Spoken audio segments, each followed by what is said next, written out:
अस्सलाम वालेकुम स्टूडेंट्स। इस वीडियो में हम फ्यूचर इंडेफिनिट टेंस के सिंपल सेंटेंसेस को उर्दू से इंग्लिश में ट्रांसलेट करना सीखेंगे। सबसे पहले हम बात करते हैं उर्दू में इसकी पहचान की। तो इसकी उर्दू में पहचान बहुत ही इजी है।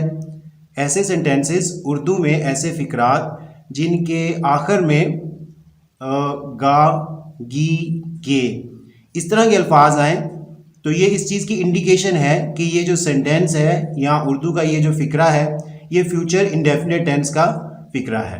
मैंने कुछ एग्जांपल्स लिखी हैं। तुम सेब खाओगे, अब देखिए इसके एंड पे गे आया है, तो इसके एंड जिसके एंड पे गे आए वो फ्यूचर इंडेफिनिट टेंस का सेंटेंस होगा।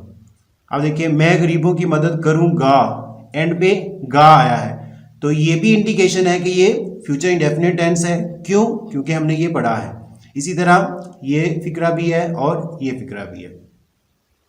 तो स्टूडेंट्स, फ्यूचर इंडेफिनिट टेंस और प्रेजेंट इंडेफिनिट टेंस, अगर हम प्रेजेंट इंडेफिनिट टेंस की बात करें तो उसकी आइडेंटिफिकेशन क्या थी कि सेंटेंस के एंड पे ता है, ती है, ता हूँ, तो वो भी कुछ इससे मिलती जुलती है। या पास्ट इंडेफिनिट टेंस की बात करें तो उसके एंड पे भी हमने पढ़ा था लास्ट वीडियो में कि उसके एंड पे अलिफ, छोटी ए या बड़ी ए आता है। लेकिन अगर हम पास्ट की बात करेंगे तो उसमें पास्ट एक्सप्रेशन होगा। अभी हम फ्यूचर की बात कर रहे हैं तो इसमें फ्यूचर का एक्सप्रेशन होगा जिससे हम आइडेंटिफाई कर सकते हैं। अगर हम प्रेजेंट इंडेफिनिट टेंस की बात करेंगे तो उसमें भी वो यानी कि एक एक्सप्रेशन होता है कि ये प्रेजेंट की ही बात हो रही है।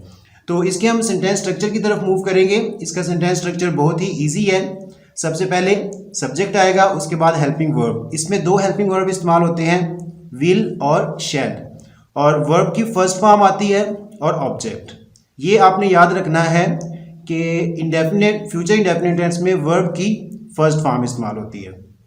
अगर हम इसके हेल्पिंग वर्ब की बात करें तो अगर हमारा जो सब्जेक्ट है वो आई या वी हो तो इसके साथ शैल आएगा। बाकी जितने भी सब्जेक्ट हैं उन सब के साथ विल लगेगा। फॉर रेस्ट ऑफ सब्जेक्ट्स, इसके अलावा जितने भी सब्जेक्ट्स आएंगे सबके साथ विल ही लगेगा।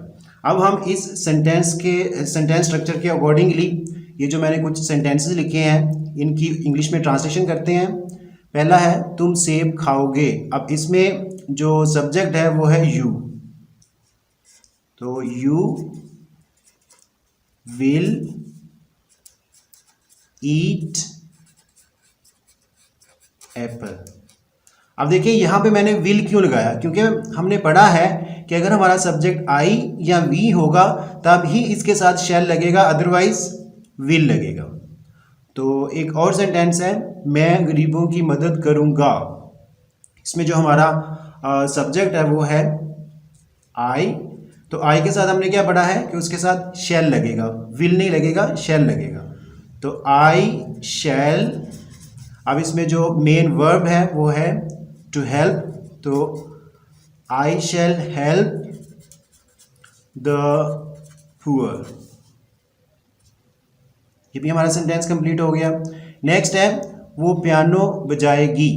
अब इसमें हमारा जो सब्जेक्ट है वो है शी, क्योंकि एक फीमेल की बात की जा रही है, शी। अब शी इन दोनों में से तो नहीं है, रेस्ट ऑफ सब्जेक्ट्स में से है, तो इसके साथ भी विल लगेगा।